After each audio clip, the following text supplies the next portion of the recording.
मई 2022 अंबुजा और एसीसी का अधिग्रहण और तुरंत डेट रिस्क की चर्चाएं। जनवरी 2023 भारत का सबसे बड़ा एफपीओ और उसी हफ्ते हिंडनबर्ग रिपोर्ट।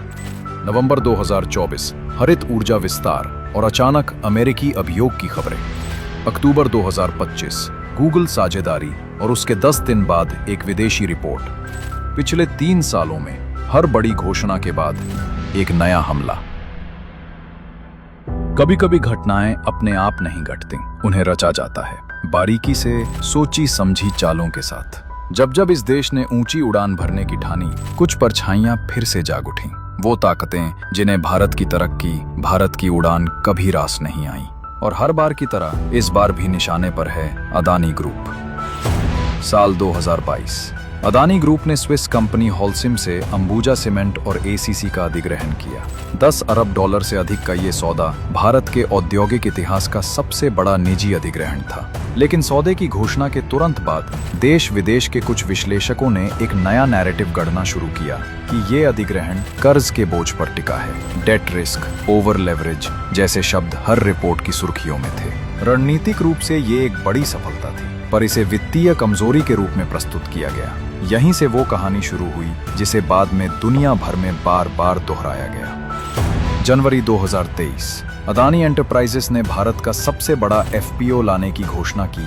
20,000 करोड़ रुपए का ये भारत की निवेश क्षमता और आर्थिक आत्मविश्वास का प्रतीक बनने जा रहा था। लेकिन एफपीओ खुलने से सिर्फ 3 दिन पहले अमेरिका की कंपनी हिंडनबर्ग रिसर्च ने एक रिपोर्ट जारी की, जिसमें अदानी ग्रुप पर गंभीर वित्तीय और लेखा गड़बड़ियों के आरोप लगाए गए। ऐसा लगा जैसे किसी ने इसी क्षण का इंतजार किया हो। बाजार गिरा, एफपीओ रोक दिया गया और संदेश फैलाया गया, भारत की सबसे बड़ी कंपनी ने निवेशकों को धोखा दिया। लेकिन समय के साथ सच्चाई सामने आई।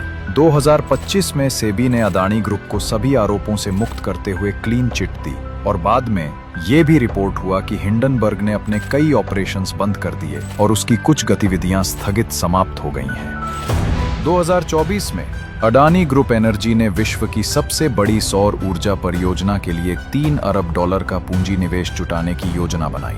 उद्देश्य था भारत को स्वच्छ ऊर्जा की वैश्विक शक्ति बनाना। लेकिन कुछ ही दिनों बाद अमेरिका में एक कानूनी कार्रवाई की खबर सामने आई, जो कथित तौर पर एक विसल ब्लोअर शिकायत पर आधारित थी। कहा गया कि ये शिकायतें 2022 में एक अन्य नवीकरणीय ऊर्जा कंपनी से जुड़ी परियोजनाओं के दौरान दर्ज हुई थीं और इन्हीं दस्तावेजों को आधार बनाकर अमेरिकी न्याय विभाग डिपार्टमेंट ऑफ जस्टिस ने अदानी ग्रुप से जुड़े कुछ कर्मचारियों पर एक इंडाइटमेंट सार्वजनिक किया। हालांकि अमेरिकी कानून के तहत उन विसल ब्लोअर्स के नाम पूरी तरह गोपनीय रखे गए। अदानी ग्रुप ने इन आरोपों को पूरी तरह निराधार और राजनीतिक रूप से प्रेरित बताया। बाद की जांचों में ये भी स्पष्ट हुआ कि इन आरोपों का कोई ठोस प्रमाण नहीं मिला। मामला बेबुनियाद साबित हुआ। फिर भी कुछ सवाल आज भी गूंजते हैं। आखिर वे विसल ब्लोअर कौन थे? क्या उनका उद्देश्य सच उजागर करना था, या फिर उस अमेरिकी कानून के तहत मिलने वाला आर्थिक इनाम हासिल करना? या ये सब एक रणनीतिक समयबद्ध कदम था जब भारत का स्वच्छ ऊर्जा अभियान दुनिया का ध्यान खींच रहा था? अक्टूबर 2025 अदानी एंटरप्राइजेस ने गूगल के साथ $15 अरब की ऐतिहासिक साझेदारी की घोषणा की। विशाखापट्टनम में बनने वाला ये एआई डेटा सेंटर भारत को डिजिटल युग की अगली मंजिल पर ले जाने वाला था। लेकिन इस घोषणा के सिर्फ 10 दिन बाद विदेशी अखबार द वॉशिंगटन पोस्ट ने रिपोर्ट छापी कि एलआईसी अदानी ग्रुप में अरबों डॉलर निवेश करने की गुप्त योजना बना रही है। अगले ही दिन एलआईसी ने बयान जारी किया, ये पूरी तरह असत्य है, ऐसा कोई दस्तावेज या योजना अस्तित्व में नहीं। फिर सवाल उठा, बिना किसी ठोस सबूत के बार बार यही निशाना क्यों? हर बार एक ही पैटर्न दोहराया गया।